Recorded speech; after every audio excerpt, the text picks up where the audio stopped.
What is up, y'all? Hope you guys are doing well today. And today we're going to be going over college basketball as a whole. What are the good bets? Where are we going to find the good bets?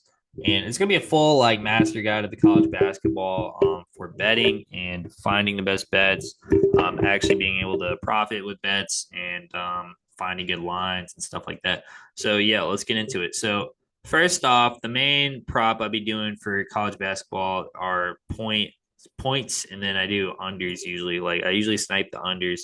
So I wrote some notes here for us. So basically the unders are giving us leverage. So I'm sniping unders, point and assist unders. So points and assist. I'm sniping the unders. The unders give us the leverage in college because these guys, these players, so these are like 18 to 22-year olds that are not professionals. They're just good enough to make the team, good enough to get some minutes. They're probably not going to go pro. So we don't want to treat them like they're gods and they're going to be consistent every night because a lot of them are not going to be consistent every night.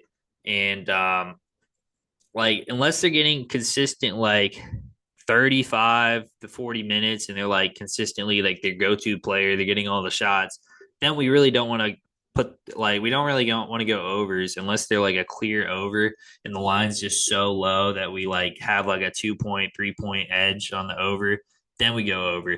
But the unders overall give us leverage.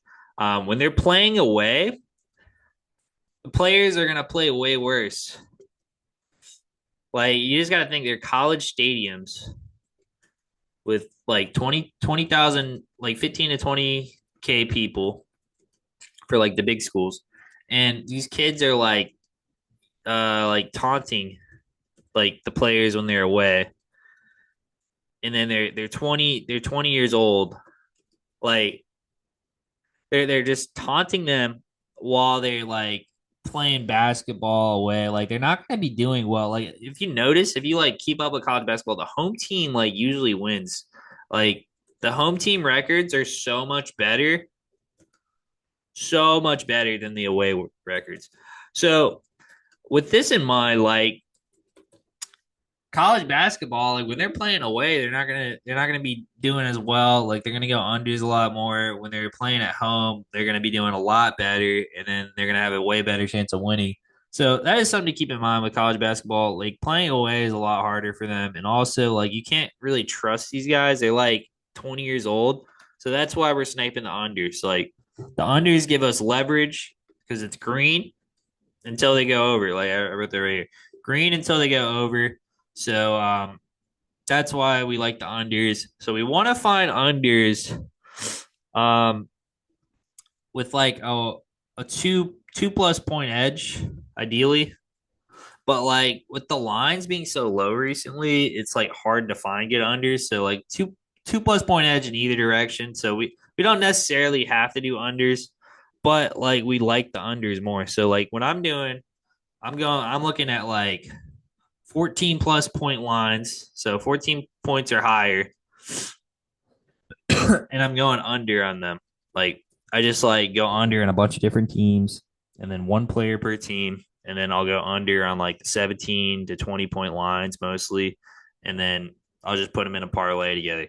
But we want to do some research on them and look at their field goal attempts and look at their minutes, look at the pace of the other team. So these are the crucial factors we're looking at. Who's getting field goal attempts? What is the pace of the other team? How many minutes? How many points is the team as a whole going to score? And they're only getting 60 shots per game. I just did the math on this real quick. 20 seconds per possession.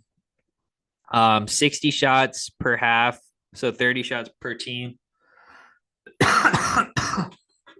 But they're getting 60 shots per game roughly. So 60 shots per game per team.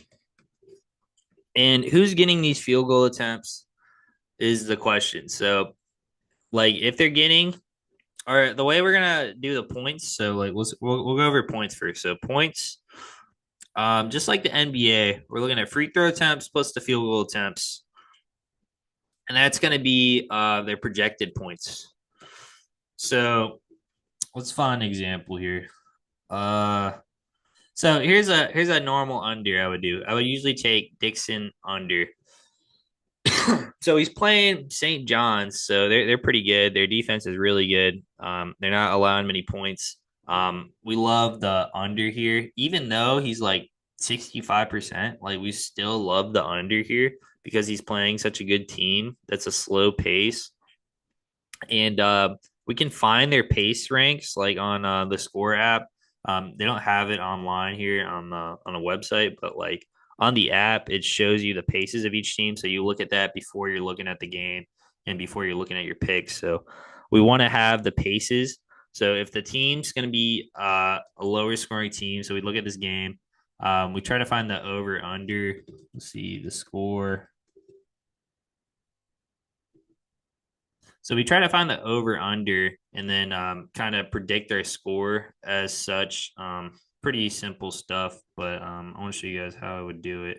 So this game, 140 points total. It's going to be roughly like 70 to 70 based off this.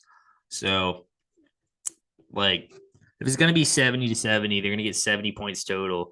Is this guy really going to get 21 and a half of the 70 points? Like it's not that many points.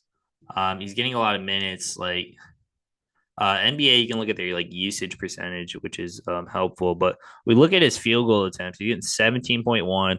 It's gonna be a slower paced game though, so it should be like more like 16 or 15. And then we look field goal percentage like 40%, not too crazy.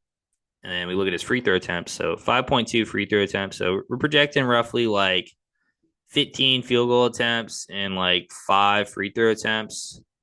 So um Dixon under 21.5, like cause his free throw attempts is 5, field goal attempts. We're projecting like 15. So 20 points. And like this defense is really good, so it might even be a little bit lower. But that is our projection. I know his average is different, but like he's going to be getting less shots up here. So that's kind of how I would do that. But some of them, like you're just gonna have to gut like a gut feeling on whether he's gonna go under or over. So like look at Dylan Harper. Like his line's usually not this high. Or like the Bailey guy on this team usually scores all the points. Reed Bailey. Um, so like we love this guy's under. We absolutely love under 20.5. His field goal attempts recently, he's probably gonna get anywhere from like 14 to 15. He's playing Iowa, which is gonna be a high scoring game, but like he's averaging like 12 field goal attempts, like 4.5 free throw attempts. Like this is a clear under in my eyes. Um, so we would look at the 11.6 plus how many? So 11.6 field goal attempts, 4.5 free throw attempts. Um, he's playing like it's gonna be a more high scoring game. So maybe this is a little bit lower than his actual projection. Maybe his projection is like a little bit higher than this. But like his lines like 20.5 points. So this is Dylan Harper. So we love the under here. And if we can find a site with a better line, like this one, not necessarily, but like if we find a site with a better line, we're gonna hit it all on that site with the better line, right? So this is a clear under, like almost a 4.5 point edge on the under. So like we want to do our projections with this method instead of using props.cash's projections. But yeah, like it's clear under. So we like that under. Maybe Peyton Sandforth we want to go under on. So he's playing Rutgers defense. Another high. This is gonna be a high scoring game, like high pace. But he's been playing kind of off recently, so we still like the under here. He's getting 12.4 field goal attempts and 3 free throw attempts. So it's 12.4 plus 3. So it's 15.4 projected points. 17.5 points. Like we like the under here. It's like a 2.1 point edge. So we love the under. Like we want a two or like 1.5 to 2 point edge or higher is ideal. So maybe we'll say like 1.5 or higher. So that is ideal. And we want to look at their field goal attempts, their free throw attempts, and then their minutes. So if they're getting like isolated minutes where like it's different minutes every game, then that's a clear sign to take the under. Um, but like we look at Harper again. So like his minutes are like they're like dipping off in certain games. Like I don't know exactly why, but like we could project him to get like about like 29 minutes. But we love the unders on games where they have like different minutes because like the coach isn't necessarily going to play them the whole game. It's kind of like a feel type of game. But if they're going to be closer games too, like if they're going to be blowouts, maybe you don't want to bet on them as much. Like this game, we got to see it's a blowout. So the Duke players aren't the like Cooper Flags not be playing the last 5 minutes of the game. Basically, that's what we can see from this. When they're blowouts, the stars might not play the last 5 minutes, but like college, they usually like let them play like most of the game, anyways, even if they are blowouts. So that's something to keep in mind. It's a little bit different than NBA. Like NBA, they'll sit out the whole fourth quarter if it's a blowout. But college, like they'll keep the players in at least to like the last 5 minutes. And then maybe they'll put the subs in the last 5 minutes. But sometimes they just like let the stars play, even though they're up 25 or something. They'll just like let the stars keep playing, get the chemistry up. But yeah, that's basically points in a nutshell. I go under on a lot of the lines. Maybe we're looking for an over. So let's try to find a good over. So best over they got Wilkinson, maybe maybe like Jihad. So look at his field goal attempts, 8.8, free throw attempts, 5. So that's actually pretty good. Like um when we add his field goal attempts plus his free throw attempts, it's like 13.8. His line's 11 and a half. He's playing a team with a good defense. That's why it's 11 and a half. But still like okay, maybe this isn't a great over because their defense is pretty good. Um, yeah, it's like hard to find overs. A lot of the lines are like dead on, like as you see here. A lot of lines are kind of dead on, but it's more favored. The edges are more favored towards the unders. Mm, let's see. Okay, maybe Duke Miles. This guy sold me last game. I needed him for like 9 points or something, but his line's like 8.5. Data is not there. But what we look at for an over is we just want like 1.5 to 2 point projected points higher than whatever his line is. So like there's definitely some good over opportunities, but yeah, a lot of these lines are like really, really good 50-50 lines. So it's something to keep in mind. And a lot of times they're gonna be green on the under. Like honestly, like 65% of the time they're gonna go under, it feels like. That's why I love the unders. It's like here, clear under. 12 field goal attempts, 3.5 free throw attempts, but like you can get 0 as you see here. So I don't know, we kind of like the under there. Like I like the unders just because they give us that leverage, and then we don't have to wish for them to score a bunch. Even though they're not even getting that many shots up a game, they get like 60 shots up a game. Like games aren't that long. They're blowouts. They might not play the last 5 minutes. Like that's why I love the unders on the points. But yeah, that's my main strategy with the points. Let's look at rebounds here real quick. So rebounds, what are we looking at? So rebounds, we're gonna ask how many minutes, what is the pace of the other team, and then the average rebounds. Like we're gonna look at the average rebounds. And then we're gonna like just honestly the average rebounds, um, minus whatever the pace difference is. So like plus the pace difference. So if the other team has a super slow pace, they're like taking a while to shoot, they're scoring less points per game, then maybe we want to subtract two. Like so we as our pace difference. So say his average rebounds is like 8 point or 7.5, and the pace difference Say they're super slow. Like, let's find a game that's super slow. So, all right, we'll use this game as an example. Not super slow, but like kind of slow. Or let's see if we can find something better. All right, whatever.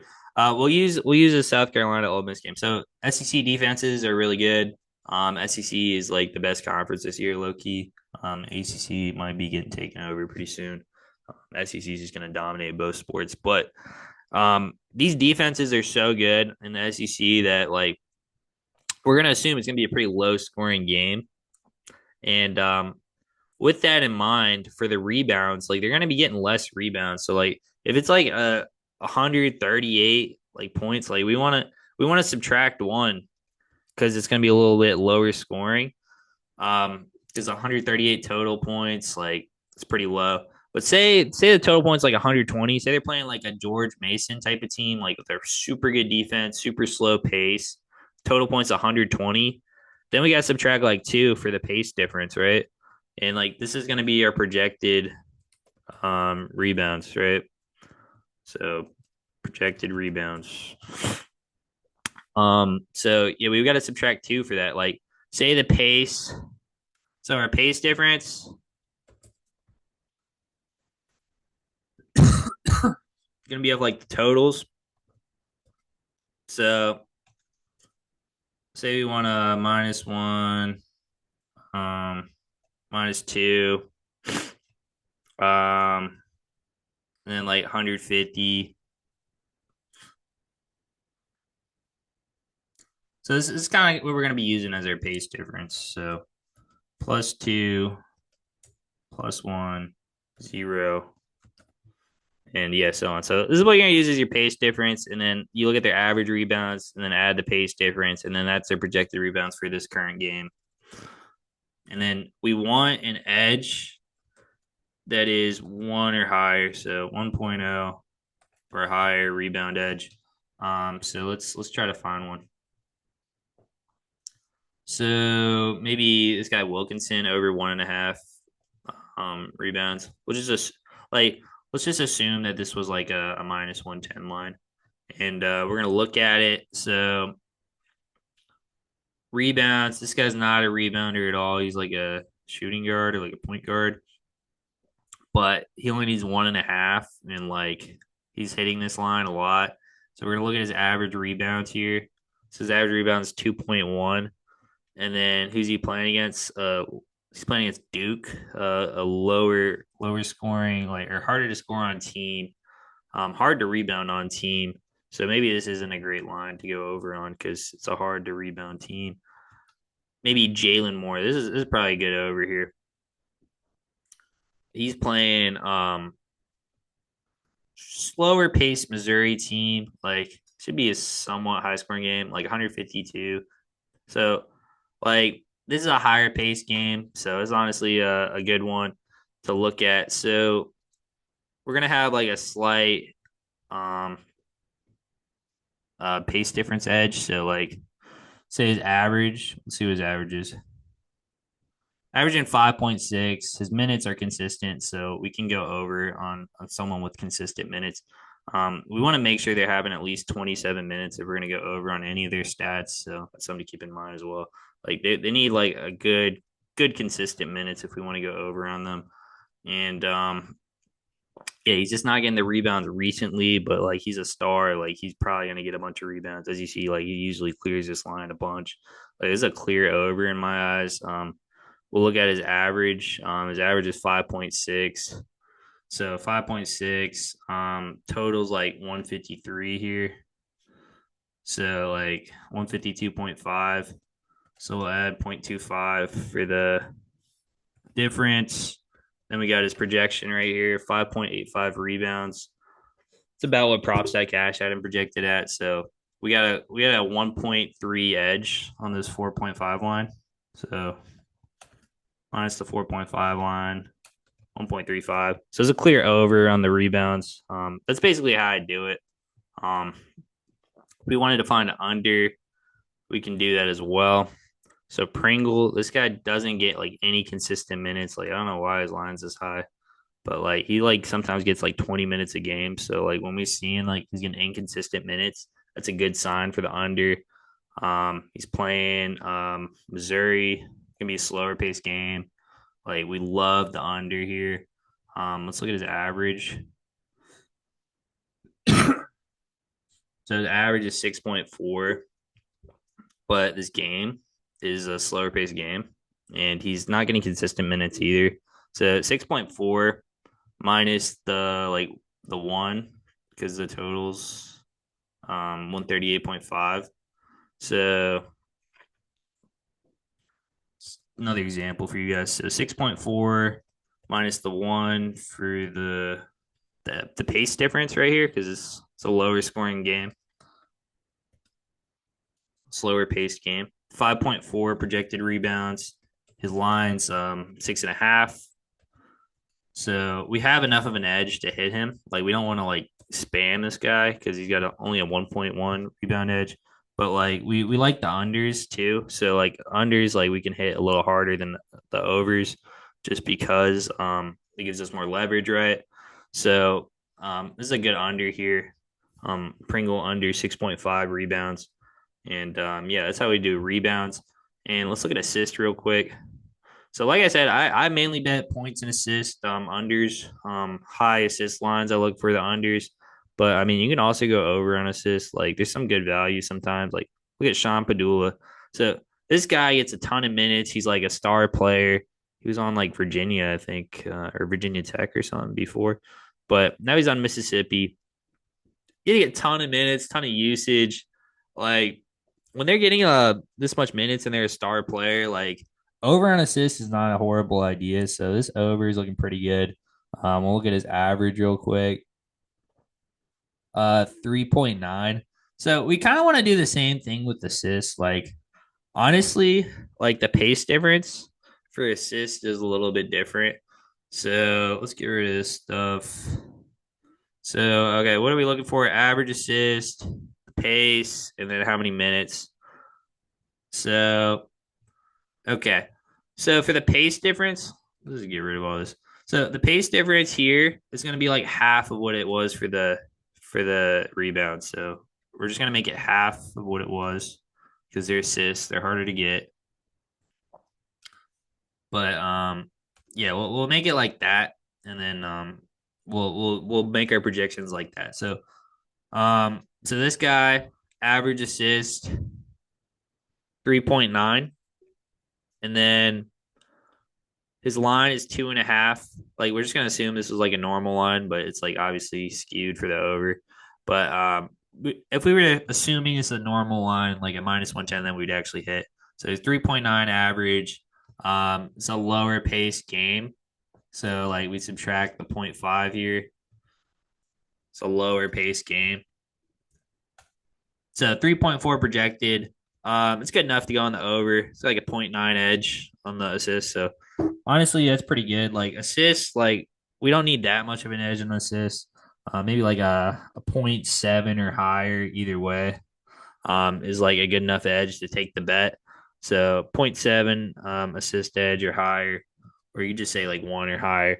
But like we would take the over here on Padula if it was a minus 110 line. Um, on like an under scenario, we would let's see.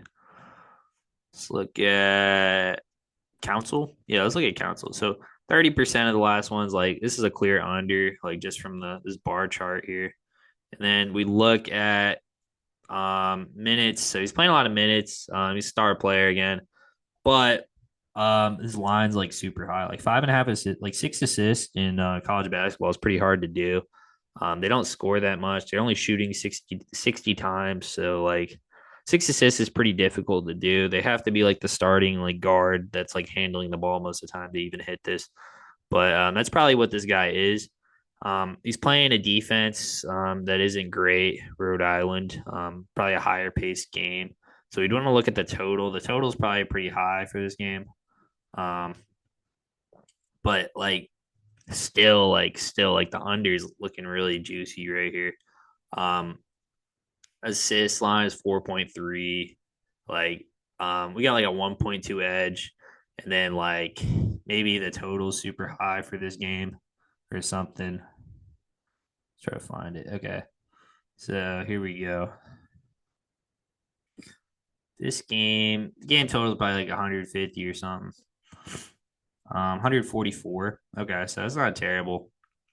So his average is less than this. His average is 4.3. Total 144. So 4.3, 144. So we like like adjust it a little bit. Minus zero point 0.3.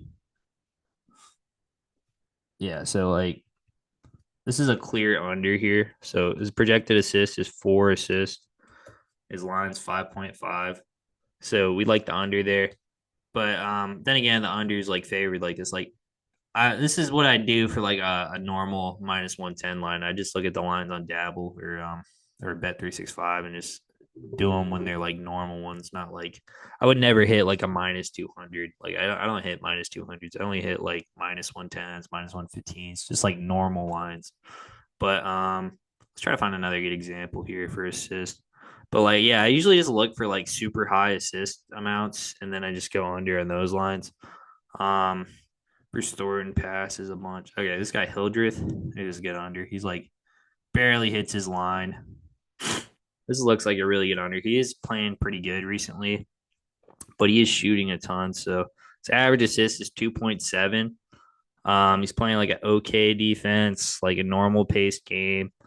So like he's averaging 2.7. Like we still like the under here. Like we still like the under. 3.5 minus 2.7. And then we look at the total, if we can find it. But yeah, we just look at the total and then work from there. Total's 143. So maybe like zero point 0.8 edge already. And then we subtract like a little bit for the total. So maybe like 0.3 for the total. So we got like minus 1.1 is what we're looking at. That's our edge. So we love the under here on Hildreth. Um, but yeah, guys, that's pretty much it for the player props. I want to go over like the totals and the spreads as well. So spreads and total, they're actually very achievable for college basketball. You can actually like hit them. NBA not as much, but the totals, what I do is I go under on the totals. I'll find like good high totals, like maybe like this game or something, and then I'm gonna look at their pace. Like if their paces are super fast and like they match up to this, then maybe we don't go under. But a lot of times like these high totals, like they go under. So I try to find the high totals or like at least higher than like 100, like at least higher than like 140, like if I'm gonna go under on them. But yeah, I usually just go under on the high totals. I don't really go over on much. If it's a clear over, if their paces are fast and like their line's only like 135 or something, like I would stick to the 130s and 140s for the overs. Like I wouldn't touch an over on like 157 or something. Like I would never go over on this, right? 161. I would only go under on this. But yeah, I just look for high total lines and then just go under on them. Not too complicated. Try to find like paces that aren't necessarily too crazy fast and where they could still go under. And spreads, like you can definitely win at the spreads. You basically gotta take into account the home team. So the home team basically makes the game like so. Say we got a projected score at a normal venue, and then when they're at home, you got to add like 6 points to the home team. So, say this game's a dead even game. They're both 12 and 11 at a normal venue. Like at a March Madness venue, this game's a normal game. But at home, we got to add like 6 points to whoever's at home because like the fans and like the environment like helps a ton. So we had the 6 points and there's a spread. Boom.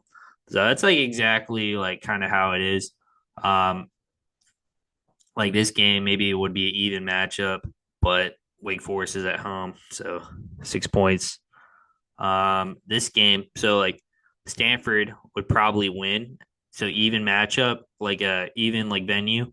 Stanford's -4.5 probably, and then since Georgia Tech's at home, it's gonna add 6 points, and then there you go. There's your spread. But like, yeah, we can find our projected spreads by just kind of looking at their records, looking how they're performing away. Like if the team's performing really good away, maybe it's like a Florida or like a Tennessee or something. Like they're performing really good away, then like maybe they're gonna cover, like even though they're away. But this game, maybe maybe Saint Bona, whatever, is like better than them. Um, maybe they're actually like -3.5 to them. This is why line's -2.5 for Rhode Island because Rhode Island's at home. So the home makes a big difference, and it's not like it's hard for the underdogs to win at home for sure. Like the people that are away, it's really hard for them to win at home. So maybe this is a good line to take Fordham because like 11-12 or 16-8. Okay, I guess Dayton's a little bit better here, but Fordham +8.5 might be okay here because they're at home. But yeah, guys, that's pretty much it for college basketball. And yeah, those are all the different like things you can bet on and the things I bet on personally. Once again, my strategy is under on the points, under on some assist lines, mostly under on the points. That's like most of my bets. But yeah, guys, that's gonna be it for this video. I'll catch you guys in the next one. Leave a like if you guys enjoyed. Peace out. And yeah, guys, see you later.